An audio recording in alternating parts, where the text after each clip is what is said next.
Yung mga matik, magandang hapon mga matik. Ito mga matik, mga basic na ituturo ko sa iyo sa pamamagitan ng kuryente saka sa plug wiring mga matik. Ito mga matik, ang tawag dito mga matik, plug. Bakit di magkadikit yan mga kamatik? Ganyan talaga mga kamatik pagka hindi magkadikit. LDR. Di sila mga connection mga kamatik pagka hindi mo siya sinaksak dito. Saka lang siya magko-connect sa kuryente pagka sinaksak mo na siya dyan mga kamatik. Yung mga kamatik, ayan na mga kamatik. Meron lang akong ginawa mga kamatik dahil doon. Ito mga kamatik, dahil ito bahagi din to ng electronic. Ngayon mga kamatik, ito kadalasan nangyayari. Minsan di natin nasaan mga kamatik. Minsan namamadali tayo. Halimbawa sa trabaho, sa eskwelahan, pagpasok mga kamatik. Tapos sa mga bata na hindi sinasadyang mahugot mga kamatik. At ganito nangyari mga kamatik. Ito halimbawa ito mga kamatik, hinugot ko. Pak. Yan mga kamatik, hinugot na siya. Naiwan ngayon mga kamatik. Ngayon iisipin mo mga kamatik, ano ang gagawin mo mga kamatik? Diyan mga kamatik, unang-una sa lahat mga kamatik, siyempre ang nasa utak mo niya mga kamatik, baka ka makuryente. Natural yun mga kamatik, totoo yun. Pagka hinawakan mo yan, makukuryente ka dyan. Yan, hinawakan mo yan. Siyempre ang gagawin mo mga kamatik, maghahanap ka ng plies o kaya cutting plies mga kamatik ito. Yung may goma, makapalang goma na ito mga kamatik, na hindi ka makukuryente. Ngayon mga kamatik, pagka nahanap mo na to, nakakuha ka ng ganito, pwede mo na siyang kunin. Huwag kang matataranta, huwag mong isipin na makukuryente ka. Pagka ito hawak mo, hindi ka makukuryente yan kasi makapal yung kanyang goma mga kamatik. Gagayanin mo lang siya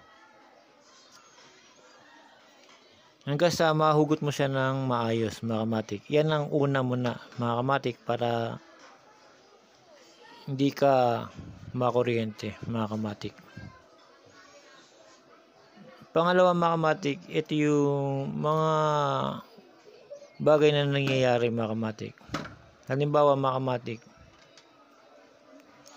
sinaksak mo mga kamatik itong plug. Tapos hinatak mo ngayon mga kamatik. Paghatak mo ngayon mga kamatik, ang nangyari, naghatak mo ganyan, naputol. Ngayon naputol mga kamatik, hindi mo siya makuha kaagad, matanggal kasi naputol siya. Ayan. Ito mga kamatik, nangyayari ito mga kamatik. Ngayon ginawa mo, siyempre naputol siya, tinanggal mo ngayon yung plug mga kamatik, tinanggal mo. Ito mga kamatik, may nangyari na ito mga kamatik. Ang ginawa niya mga kamatik, siyempre mga kamatik, binalatan niya hanggang sa naging ganyan.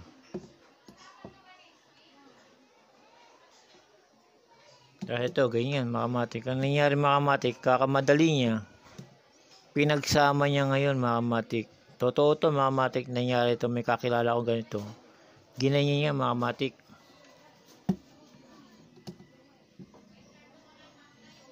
Dahil sa hindi siya marunong mga kamatik, yun ang papanood daw niya mga kamatik, ganun daw ginawa. Ganyan mga kamatik. Nakita niya daw na ganito daw.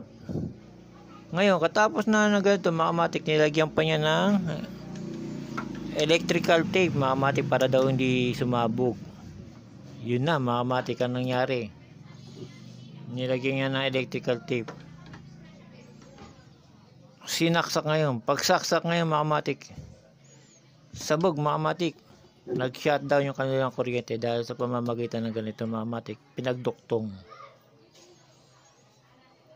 Yun mga kamatik. Ngayon mga kamatik, ang ituturo ko sa inyo, simple, mga basic lang muna mga kamatik bago tayo dumating sa mga halimbawa electric fan, mga ganyan mga kamatik. Unang-una mga kamatik, pag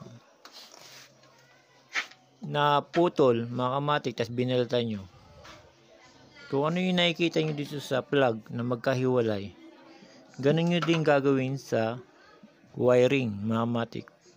Ito kahit na magkabaliktad to mga kamatik, pwede yan, basta magkahiwalay yan. Halimbawa, baliktarin natin, ganyan. Dapat itong gray dito rin, blue sa blue, pwede yan mga kamatik, na blue sa gray, pwede yan mga kamatik. Walang problema dyan mga kamatik. Ganyan mo lang.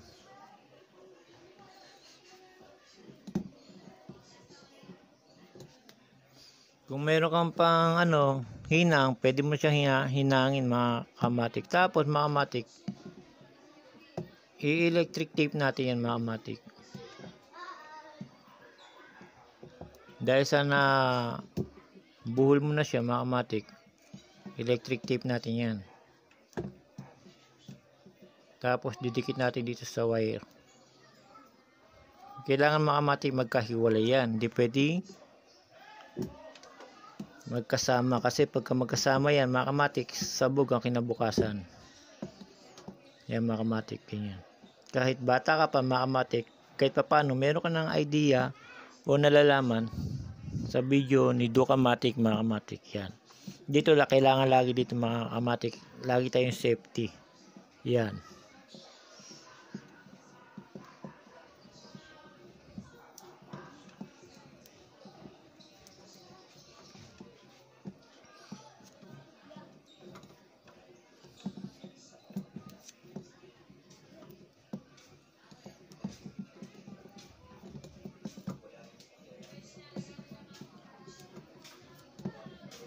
Kasi mga kamatik, pagka pinagsama yun, tandaan nyo mga kamatik, maaring masunog yung bahay nyo, maaring mag short circuit, mawala kayo ng kuryente mga kamatik. Pero kadalasan yun, nasusunog ang bahay mga kamatik, dahil sa mga simpleng putol lang ng mga wire mga kamatik.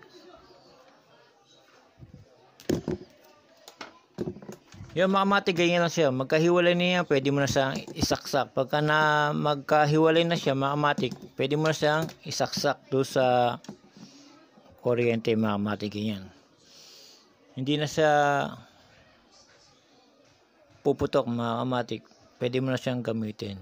Yung mga kamatik, yun lang muna mga kamatik na tinuro ko. Dalawang bagay lang muna mga kamatik, simula sa plug hanggang sa wiring, hanggang sa putol na kinuha mga pinagduktong natin mga kamatik. Laging tandaan mga kamatik, pagka nakaputol kayo ng wiring, hindi mo pwedeng pagsamahin. Kung ano yung nakikita mo magkahiwalay, kailangan laging ganyan mga kamatik. Ihiwalay mo siya, hindi mo siya pagsasamahin, para walang kasunog-sunog mga kamatik at di ka putukan ng kuryente, mawala ka ng ilaw at masunog ang bahay mga kamatik. Yun mga kamatik, manood ka lang dito mga kamatik, matututo ka na kaagad mga kamatik. Simpleng bagay lang muna ang ginawa ko mga kamatik. Yun mga kamatik, sa ulitin mga kamatik, may tuturo naman ako sa inyo kung mga kamatik, kung isang wiring ba na hindi mo matest, hindi gumagana o gagana. Yan mga kamatik, hanggang dito na lang. Salamat.